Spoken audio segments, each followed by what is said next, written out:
Salut les fans du FC Barcelone, salut les fans du football, j'espère que vous allez bien aujourd'hui parce que moi je pète la forme. Contre-performance du FC Barcelone aujourd'hui, tout en sachant que le Real de Madrid avait déjà lâché 3 points face à la vaillante équipe de Valence et qui les a battus au Santiago Bernabéu.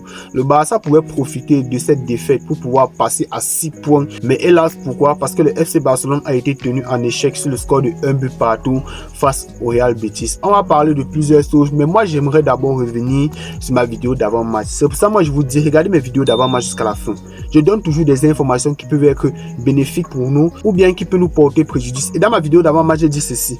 Pour ceux qui partent jusqu'à la fin de la vidéo pour voir le 11 de départ, voici ce que j'ai dit en quelques mots. Rafinha doit être titulaire à la place de Yamal. Les gens n'ont pas voulu m'écouter. Et même partout sur mes réseaux, sur tous les posts des grandes pages sur Twitter du FC Barcelone, je leur ai dit que Lamine Yamal doit être au repos aujourd'hui pour pouvoir affronter fraîchement Borussia Dortmund. Les gens n'ont pas voulu m'écouter, qu'on a besoin de lui, c'est un facteur X, on n'a pas refusé. En deuxième mi-temps, si le match était toujours bloqué, il pouvait entrer et vu sa fraîcheur, il pouvait débloquer la situation. Je parle de ça juste après le match d'aujourd'hui. Pourquoi? Parce que Lamine Yamal, vous avez tous vu son match, il a été exécrable sur le terrain, un match mais catastrophique. Il n'a rien réussi sur ce qu'il a tenté. Je dis bien rien. Ses dribbles, c'était toujours approximatif. Il était toujours à contre-temps. La fraîcheur, les gars, c'est pour ça que moi je vous dis c'est très important. Il a beaucoup, mais beaucoup enchaîné. Il est fatigué. Ça se voit, il était cramé même à la première mi-temps, les gars. Il n'arrivait plus à faire 2-3 dribbles. Il faisait un dribble, le deuxième crochet, c'était approximatif. Même dans les récupérations, même dans le pressing, les gars, il n'a pas été impactant aujourd'hui. Il ne pressait même quasiment pas. C'était Koundé qui s'est dépassé un peu pour pouvoir les presser. Et on va en parler de Koundé tout à l'heure. Pourquoi? Parce que ce dernier n'a pas fait un bon match.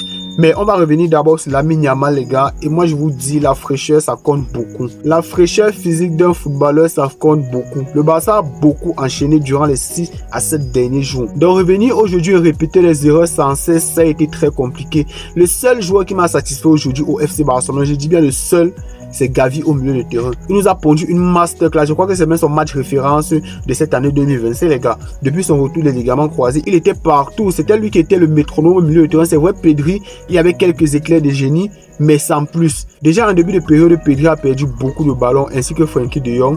Donc, ils n'ont pas été vraiment au diapason aujourd'hui. Je n'ai pas trouvé le milieu fluide comme d'habitude. Ferran Torres l'a fait une très bonne première mi-temps. Moi, j'ai aimé sa première mi-temps dans les combinaisons. Sa volonté à combiner, à déjouer, à faire les appels dans le dos de la défense et tout. Moi, j'ai aimé. Il a été très intéressant, surtout en première période. En la deuxième période, il s'est un peu éteint.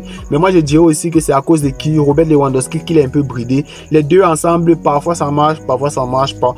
Moi, j'aurais sorti Robert Lewandowski, par exemple, et fait entrer Firmin qui a beaucoup plus cette vocation offensive et laisser Ferran Torres en pointe. Parce que non seulement ce dernier a une très bonne pointe de vitesse, mais aussi peut faire des appels dans le dos de la défense et solliciter une excellente passe, par exemple, d'un Lamine Yamal, comme c'était le cas face à Atletico en milieu de semaine. Donc, moi, j'aurais laissé Ferran Torres remplacer Lewandowski, remplacer De Jong comme on l'a fait, c'était très bien, et mettre Firmin Lopez, laisser Pedri et Gavi en double pivot et enlever Araujo parce que moi-même je vais en venir. Déjà, sur le but qu'on prend, c'est inadmissible qu'un défenseur de sa trempe ne puisse pas sauter. Ta taille te sert à quoi? Mais là, il faut s'asseoir et se poser des questions sur ce joueur en fait. Un coup il est bon, un coup il n'est pas bon. Il fait de ses erreurs. Déjà face à Girona sur l'égalisation, c'était lui le fautif. Aujourd'hui, sur l'égalisation, c'était lui le fautif. Ta taille te sert à quoi? Ta taille te sert à quoi? L'adversaire saute. Toi, tu sautes pas. Tu restes statique. Tu restes comme ça. Il y a quoi? Non, Araujo, jamais, mais jamais on ne doit se prendre un but sur ce genre de corner. Jamais. Même Koubassi, même Gavi qui est un petit gabarit que toi, lui à ta place aurait sauté. Quitte à ce que le but entre, oui, mais au moins il a sauté. Toi, tu es un gaillard avec ton gros gabarit, tu n'arrives pas à faire une impulsion, monter en l'air pour pouvoir têter le ballon. C'est quoi ton problème? On t'a envoyé, man. On t'a envoyé. Non, Araujo. Vraiment, c'est seulement ça que moi je retiens. Jamais, mais jamais on se prend un but sur ce genre d'équation. Ça, c'est une demi-occasion même. Ils ont marqué, ils ont mis le but et voilà ça, voilà le résultat à la fin du match. Qui perd? Parce que nous, aujourd'hui, si on faisait une très bonne opération, notamment avec une victoire, cela nous laisserait plus d'options pour pouvoir affronter le Real de Madrid. Parce que sur un match, je vois beaucoup vanner le Real de Madrid qu'on va les torpiller. C'est vrai, on est supérieur dans le jeu. Les gars, on est supérieur dans le jeu face au Real de Madrid. Ça, c'est indéniable. Mais sur un match, tout peut se passer. Aujourd'hui, si on prenait 6 points, on enchaînait avec les victoires jusqu'au Classico. Là, Qu'est-ce qui se passe? Si on gagne, là, on peut dire qu'on est champion. Si on perd, on a encore un joker. Là, on peut encore perdre un match. On peut encore se permettre de perdre un match sur les 3 matchs restants. Mais là, on n'a plus ce joker-là. On ne doit pas se louper. On ne doit plus se louper. C'est inquiétant, les gars. C'est inquiétant et j'ai peur que l'on ressasse un peu les erreurs du passé. Et c'est incroyable l'inefficacité qu'on a devant les goals, les gars, c'est aberrant. Baldé qui n'a rien apporté offensivement, mais je dis bien rien apporté. Ses centres étaient toujours détournés. Il n'arrivait pas à faire des différences, les gars. Il a été très moyen aujourd'hui. Mais très moyen aujourd'hui. Araujo, il ne m'a pas satisfait. Koundé aussi. Défensivement, c'est vrai, tu as apporté, mais gars, offensivement, il faut t'améliorer. Mais jamais tu ne dois rater cette occasion sur ce crochet. Tu crochettes bien le joueur, oui, c'est bien. Mais tu tires encore sur le gardien comment? Tu dois ajuster ta frappe, tu dois régler la mire en fait. Et ce n'est pas la première fois.